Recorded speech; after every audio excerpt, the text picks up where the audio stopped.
안녕하세요. 산뜻의사 원영선입니다. 오늘은 그동안 제가 생리통에 대해서 여러 번 다뤘는데 보충할 부분들을 좀 말씀드리고, 최근에 계속 생리통 환자가 많이 늘어서 치료를 많이 했는데 그 치료한 경험, 정말 잘 치료가 되는지, 최신 또 업데이트된 여러 가지 다른 내용들을 같이 해서 이제 말씀드리려고 합니다.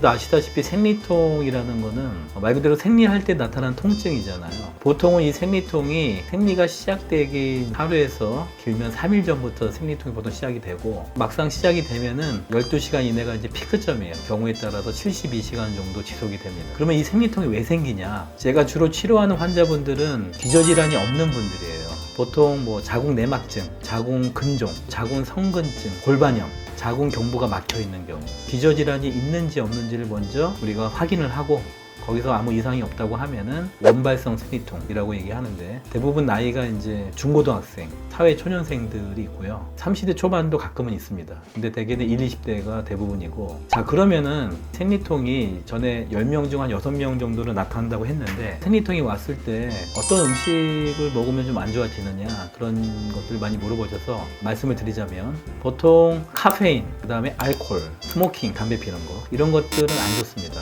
음식 같은 경우도 너무 신밀가루 음식을 많이 드시는 거는 삼가하셔야 돼요. 그래서 거꾸로 얘기하면은 야채나 과일, 그리고 브로콜리, 그 다음에 견과류, 이런 것들이 생리통을 좀 완화시키는 데 도움이 된다. 이 생리통이 왔을 때 제일 많이 하시는 게 이제 핫팩, 따뜻한 걸 대는 거예요. 배를 마사지 하거나 허리 쪽을 마사지를 합니다. 자, 이거는 뭘 의미하냐면은, 제가 생리통이 생기는 기전 말씀드렸죠. 골반이라는 거는 지방, 땅이라고 그랬죠. 그리고 기둥이 흔들려요. 기둥은 허리. 그 허리가 흔들리면서 허리에 붙어있는 근육들이 뭉치게 되면은, 그 근육군들 중에서도 특히 흉추하고 요추 이행대에 나오는 교감신경, 그 교감신경이 자궁을 주로 지배하는데, 얘네들이 이제 뭉치면서 교감신경을 자극을 하면은 자궁으로 가는 혈액량이 상당히 줄어듭니다. 이 혈액이 줄으면은 에너지가 주는 거랑 똑같아요. 그래서 생리통이 발생한다고 말씀드렸잖아요. 이게 일맥상통한다 보시면 돼요. 그래서 제가 치료하는 방법이 교감신경을 누르고 있는 근육들을 풀어줘서 혈액순환을 좋게 함으로써 생리통을 치료하는 겁니다.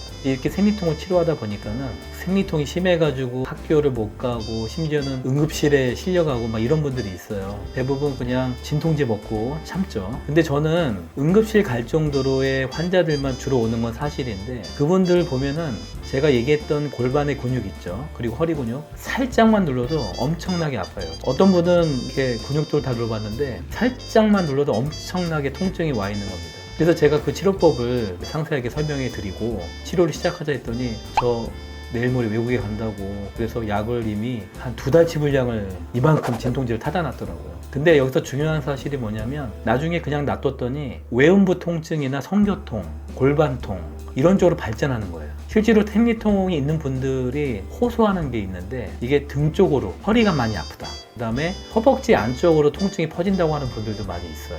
이게 다 골반에 문제가 있다는 반증이기도 합니다. 또 이런 분들이 처음에는 외음부 통증으로만 왔었어요. 근데 나중에 이제 얘기를 해보니까 생리통도 같이 있는 거예요. 그래서 외음부 통증을 치료했더니 생리통이 같이 좋아집니다. 그래서 이게 연결되어 있다. 우리 몸은 로봇가 아니잖아요. 근본적으로 이런 근육의 문제로 인해서 다양한 통증이 나타날 수 있는데, 그 생리통을 그냥 무시하고 약만 먹었더니 나중에 근육이 점점 병적으로 수축하고 염증이 생겨서 다른 통증으로 확대되는 경우를 제가 봤어요. 그래서 그분은 참 안타까웠는데, 그분이 그래서 자기는 이제 교환학생이라 갔다가 다시 돌아와서 치료를 받겠다고 이제 약속을 하고 가셨어요. 그래서 여러분들이 생리통에 대해서 지금 현재 관과하시고 그냥 진통제만 드시는 분들이 많을 겁니다.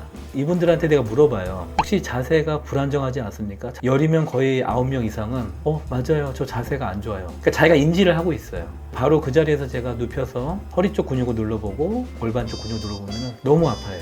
물론 이제 치료하는 게 무섭기도 하고 정말 좋아질 수 있을까 하는 의구심이 들 수도 있지만, 어떤 분은 2-3번 치료하고, 또 어떤 분은 뭐 한 2달 정도 치료하고 좋아진 분들이 많아요. 특히 고등학교 학생들은 이 생리통 때문에 학업에 지장을 주잖아요. 공부도 앞으로 많이 해야 되는데. 그래서 어머님들이 와서 많이 그런 얘기를 해요. 내 딸이 아픈데 내가 대신 아팠으면 좋겠다, 이런 얘기 많이 하십니다. 뭐 미국이나 이런 큰 병원들에서도 생리통 치료하는 게 진통제하고, 그 다음에 핫팩 대주는 거, 마사지 해주는 거, 그 다음에 음식 조심해라, 그거밖에 없어요. 치료 방법을 제대로 지금 확립이 안 돼 있는데, 계속 오랫동안 연구하면서 내린 결론이, 자세의 불안정으로 골반 근육과 허리 근육이 뭉치면서 결국은 생리통이 오는구나.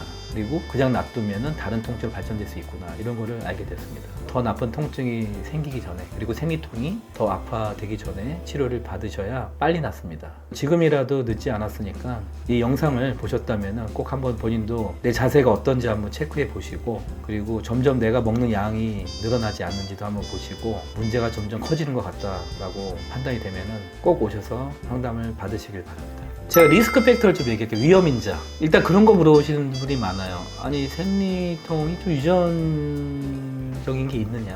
좀 있습니다. 그러니까 가족력이 있어요. 그러니까 엄마가 생리통이 있으면 딸도 생리통이 생길 가능성이 많아요. 그리고 또 하나의 위험인자는 그 생리통이 30세 이전에 생긴 경우, 그런 경우는 원발성 생리통일 경우가 많고 위험인자가 됩니다. 그리고 또 하나는 생리를 좀 일찍 시작하는 경우, 우리가 보통 초경이 뭐 초등학교 5학년, 6학년인데 3학년, 4학년 때 시작하는 경우도 위험인자가 될 수 있고요. 요즘에 막 학생들 담배 좀 피는 분들이 많아요, 여학생들이. 근데 카페인이나 술도 안 좋지만 특히 담배는 생리통에 상당히 안 좋고요. 백해무익하다는 건 다 아시겠지만 특히 생리통에도 안 좋다는 건 이제 처음 아셨죠. 그래서 담배는 정말 피면 안 됩니다. 그리고 담배는 자궁 경부암을 3.5배 이상 증가시켜요. 젊은 여성들, 특히 나이 어린 학생들이 담배를 피면은 자궁 경부암도 생길 수 있고 생리통도 악화될 수 있다는 거 꼭 잊지 마시기 바랍니다.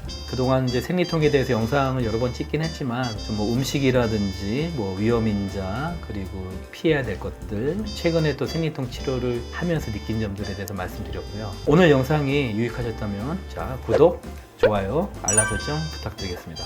감사합니다.